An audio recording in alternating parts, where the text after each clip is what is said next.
Mungkin udah terasa dia lulus. Kabar gembira apa nih? Biasa kabar duka cita aja kalian bawa.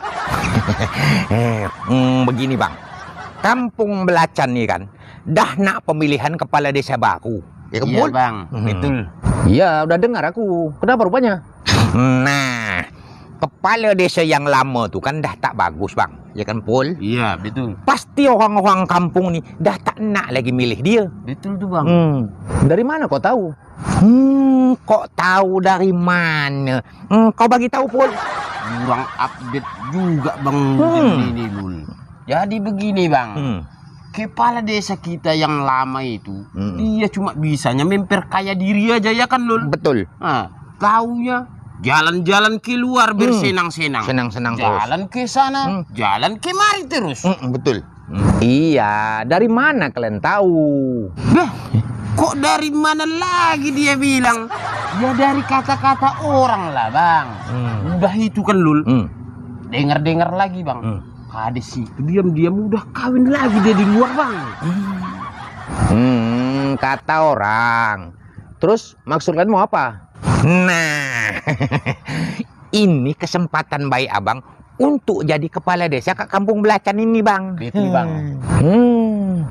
Memang dah kebaca otak kalian. Pokoknya kalau abang jadi calon kepala desa, tenang saja. Biar kami berdua nih yang jadi tim suksesnya, ya kan Pul? Betul bang.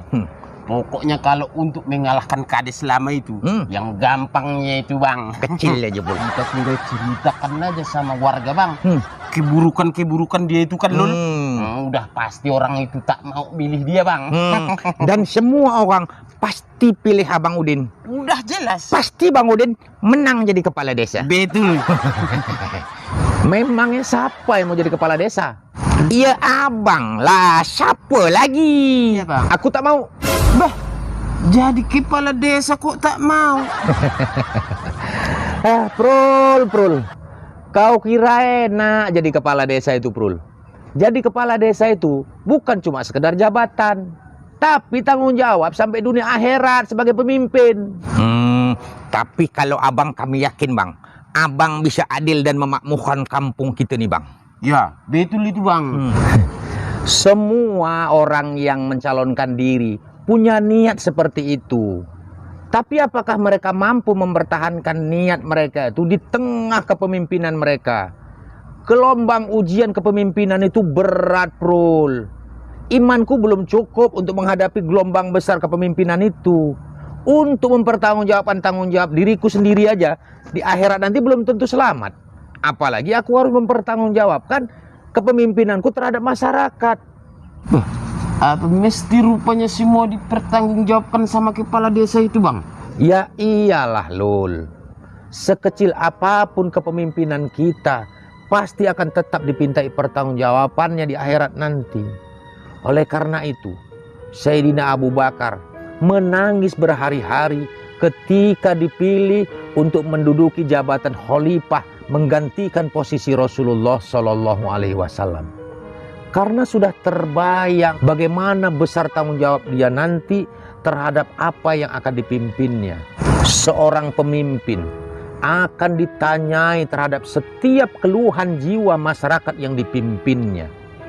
Oleh karena itu maka Abu Bakar As-Siddiq pernah cemburu dan mengatakan kepada sebatang rumput, "Wahai rumput, betapa bahagianya engkau karena tidak akan pernah dipintai pertanggungjawaban oleh Allah Subhanahu wa taala. Dan binasalah aku dengan tanggung jawab yang diberikan kepadaku." Tapi kan Sayyidina Abu Bakar tuh menjalankan amanah dengan baik bang. Ya, karena beliau sahabat terbaik Rasulullah Shallallahu Alaihi Wasallam yang memiliki ilmu dan iman yang baik. Beliau tak pernah tidur nyenyak untuk memikirkan umatnya. Beliau tak pernah makan kenyang untuk memikirkan umatnya. Tak seperti pemimpin kita saat ini, bisa tidur nyenyak di tempat tidur yang empuk, sementara rakyatnya tidur dalam keadaan kelaparan. Tapi kan pemimpin dapat gaji juga bang. Iya, seorang pemimpin berhak menerima upah dari kerjanya. Tapi sejatinya pemimpin adalah wakil dari rakyat yang mempercayakannya. Bagaimana seorang wakil bisa makan lebih enak dan tidur lebih nyenyak dari yang diwakilinya? Istri Sayyidina Abu Bakar pernah begitu ingin memakan buah manisan. Maka ia meminta kepada suaminya, "Wahai suamiku, aku ingin sekali memakan buah manisan. Bolehkah aku belanjakan sedikit dari upah kerjamu untuk membeli manisan itu?" Maka Sayyidina Abu Bakar mengatakan kepada istrinya, "Wahai istriku, kau sisihkanlah sedikit demi sedikit setiap hari dari upahku. Tapi kau tahu loh, setelah beberapa hari istrinya mengumpulkan dan cukup untuk membeli buah manisan itu, Sayyidina Abu Bakar berkata, 'Wahai istriku, ternyata gajiku melebihi dari apa yang kita makan setiap hari.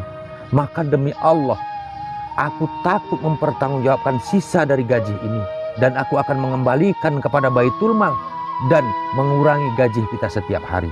Alamak, kalau sampai kayak gitu, manalah ada yang sanggup, Bang. Betul, Pul. Allah tak menuntut sampai seperti itu, Prul. Tapi paling tidak ada jiwa kepemimpinan dari beliau yang dapat kita contoh. Tidak seperti kepemimpinan sekarang ini, rapat dan memusyawarahkan penderitaan dan kemiskinan rakyat, tapi di hotel dan restoran yang mewah. Bagaimana hati bisa tersentuh dengan kemiskinan dan penderitaan dirasakan oleh rakyat? Untuk tahu dan merasakan bagaimana apa yang dirasakan rakyat, kita harus turun dan dekat dengan rakyat, sehingga kita bisa merasakan kondisi yang sebenarnya, bukan yang dikondisikan. Gagal lagi rencana kita nih nampak, Pul. Iya, Lul. Mau jadi kades pun kita gagal. Mau jadi tim sukses pun gagal juga, Lul. Untuk apa tim sukses, Prul? Kalau pemimpin yang lahir dari rakyat, tanpa tim sukses pun pasti akan dipilih oleh rakyat.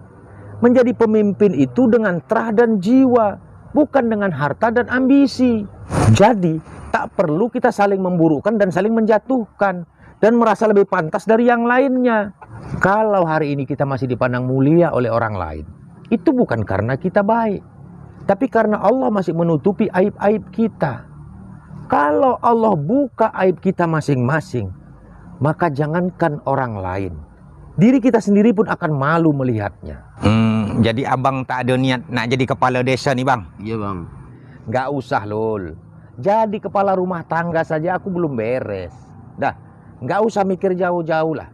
Daripada kita mikir sampai sana, yuk kita keluarkan lembu tuh. Kasihan kelaparan di kandang. Jatuh-jatuhnya jaga lembu lagi kita, Pul. Iya, Lul. Jadi kepala desa.